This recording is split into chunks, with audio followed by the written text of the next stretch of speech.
All right, you slide behind the wheel of a low-slung, angry-looking Mercedes, poke the start button, twist a little knob on the steering wheel until the screen reads S+,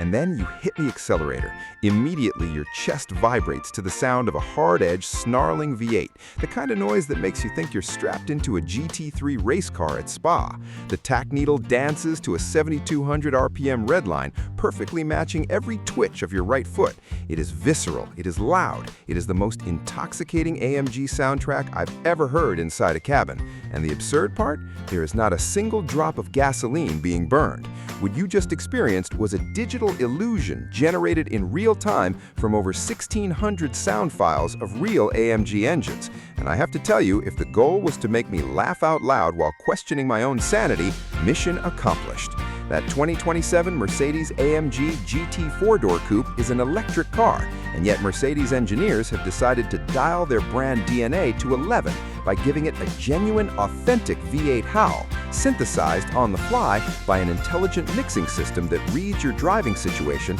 and serves up exactly the noise you'd hope for. It's a bit like having a world-class DJ under the hood who only plays one track, the track being your childhood bedroom poster fantasy. And if you think that's the wildest thing about this car, you haven't heard the half of it yet, because underneath that cyberpunk bodywork sits a powertrain that delivers up to 1,153 horsepower and a tire-shredding 1,475 pound-feet of torque, figures that, according to AMG, are enough to launch this 5,450-pound four-door from 0 to 60 miles an hour in around 2 seconds flat, and from 0 to 124 in 6.4 seconds. Let that sink in. A luxury four-seater that out-accelerates most hypercars of a decade ago, while you sit in air-conditioned comfort checking a screen that shows the energy flow to all four wheels. Now, sources indicate that the top dog GT63 model, arriving stateside in early 2027, will be joined by a slightly more approachable GT55 variant late next year. Its outputs dialed back to a still ridiculous 805 horsepower and 1,328 pound-feet of torque, which adds a mere 0.4 of a second to that 60 sprint and 2.3 seconds to the 124-mile-per-hour charge. And frankly, calling those dialed back feels like saying a lightning bolt is just a spark. What really sent my eyebrows skyward, though, was a quiet little admission from AMG engineers at the reveal. The underlying 800-volt architecture, with its in-house developed liquid-cooled 106-kilowatt-hour battery and those axial flux motors, is built to handle more than 1,350 horsepower. So if you're keeping score, the eventual Black Series edition of this thing could look back at today's numbers and chuckle. And here's a dopamine crumb for the road trip crowd. Find one of the coming hyper-fast 600-kilowatt chargers, and Mercedes claims you can yank this battery from 10 to 80% state of charge in 11 minutes, which is roughly the time it takes to grab a coffee and argue with your passenger about whether fake gear shifts are stupid or the best thing since sliced bread. More on that in a moment, while the European WLTP cycle is expected to return up to 430 miles of range, translating to something like 315 to 365 miles on the tougher EPA test, enough to quiet most range anxiety, unless you plan to live at triple-digit speeds. Now let's pivot to the chassis, because what AMG has done underneath this car reads like a science fiction novel. Standard active ride control multi-link suspension with triple adjustable air springs and semi-active roll stabilization that uses interconnected hydraulics instead of old-school anti-roll bars, plus rear-wheel steering that can turn the back wheels up to 6 degrees opposite the fronts below 50 miles an hour to make this four-door feel like a much smaller coupe, and then 1 degree in phase at higher velocities to keep it planted. The brake setup is equally clever. Carbon ceramic rotors up front to save weight, steel items at the rear, and a regenerative braking system so strong it can pull 0.68 Gs of deceleration all on its own, while sending up to 550 kilowatts back into the battery, meaning your brake pads might last until the next presidential administration. Visually, this thing looks like it escaped from a neon-lit dystopia. It's longer, wider, and significantly lower than the combustion engine GT 4-door, with an illuminated grille that scowls at you beneath optional glass light bars, star motif daytime running lights that double as an angry eyebrow, and a rear dominated by a full-width black panel perched above a complex diffuser that can extend nearly 6 inches at speed. The aero package itself deserves its own video, because while this car has the muscular, I mean business stance we expect from AMG, it somehow achieves a drag coefficient of 0.22 in its slipperiest configuration, a number that used to belong exclusively to jelly bean-shaped ecopods, not steroid-laced super sedans, with active rear spoiler, underbody Venturi elements that deploy at 75 and 87 miles per hour, and cooling louvers that open and close on demand. That underbody wizardry actually creates downforce via the same Venturi effect you'd find on a race car,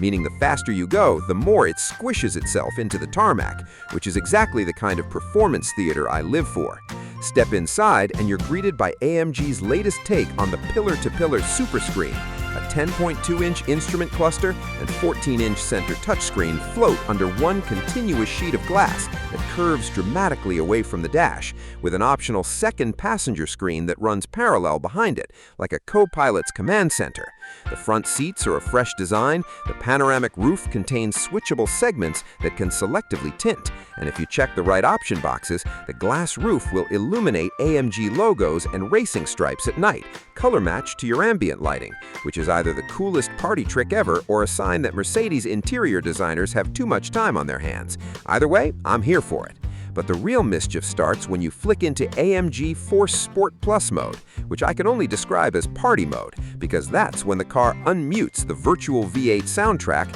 and, pay attention now, activates simulated gear shifts that replicate both the feel and duration of a 9-speed wet-clutch automated manual, complete with paddle-actuated shifts and a tachometer needle that swings perfectly in sync with the audio. Yes, you read that right, an electric car that pretends to shift gears. And I have to say, while the purist in me wanted to roll my eyes, the 5-year-old who had posters of AMG Black Series cars on his wall absolutely cackled with joy when I heard the sample audio. Beyond the party piece, AMG also gave the driver an almost comical level of adjustability via 3 rotary controllers on the center console that form the Race Engineer Control Unit. One dial adjusts the response sharpness of the electric motors to your throttle inputs. Another, only active in the sportier modes with stability control switched off, alters torque distribution to move the chassis balance from gentle understeer through neutral to controlled oversteer. And a third grants 9 stages of traction control intervention,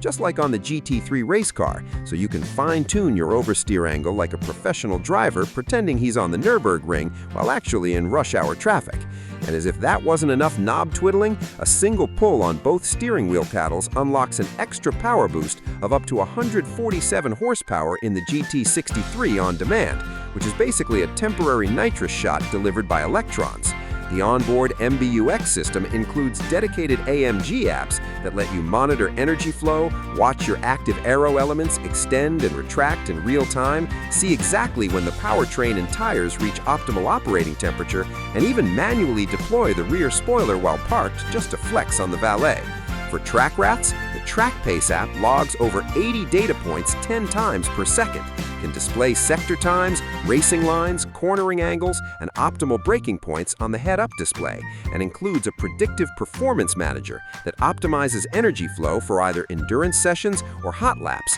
essentially making you feel like you have a race engineer embedded in the dashboard, which is yet another reminder that this car was built by people who genuinely enjoy going fast. Now, official US pricing hasn't been confirmed, but Mercedes has hinted that European numbers will be based on comparable predecessor vehicles. So if the electric GT63 lands anywhere near the current combustion GT63 of $150,350 sticker, or the hybrid SE Performance's $200,500 sticker, I'd argue you'd be getting a staggering amount of technology per dollar, especially when you consider that this new platform not only vaporizes its gas-powered siblings in a drag race, but it wraps it all in a more advanced chassis, more dramatic design, and an interior that genuinely feels like a spaceship designed by a nightclub architect. I want to offer a brief personal take here because I know viewers are already typing in the comments. I'm a lifelong fan of internal combustion, of the mechanical soul that comes from actual explosions pushing pistons, but after poring over what AMG has done with this GT 4-door coupe, I have to say I'm genuinely intrigued, not because it's the fastest thing in a straight line. Other EVs can claim staggering acceleration acceleration numbers, but because this seems like the first time a legacy performance brand has put driver engagement, sensory thrill, and adjustable dynamics at the center of an electric car, rather than treating it like a silent appliance that happens to be quick. The synthesized V8 rumble might sound like a gimmick on paper, but when you consider the psychological effect of having your speed and effort mirrored by a soundtrack that your brain has been conditioned over decades to associate with high performance, it starts to feel less like fakery and more like a clever bridge between eras, especially paired with fake give shifts that reintroduce rhythmic engagement points into an otherwise monotonous acceleration curve. Whether that's enough to convert die-hard purists remains to be seen, but from my perspective, any vehicle that encourages drivers to interact with the art and science of going fast rather than just mashing a pedal is a win for car culture. And while we wait for our turn behind the wheel, I'll leave you with this open loop. AMG's engineers didn't build this platform to top out at its current output, and the hardware is already signed off for significantly more power, meaning the car we're seeing today is likely just the warm-up act for a performance variant that could genuinely scare the established EV order. What happens when a company that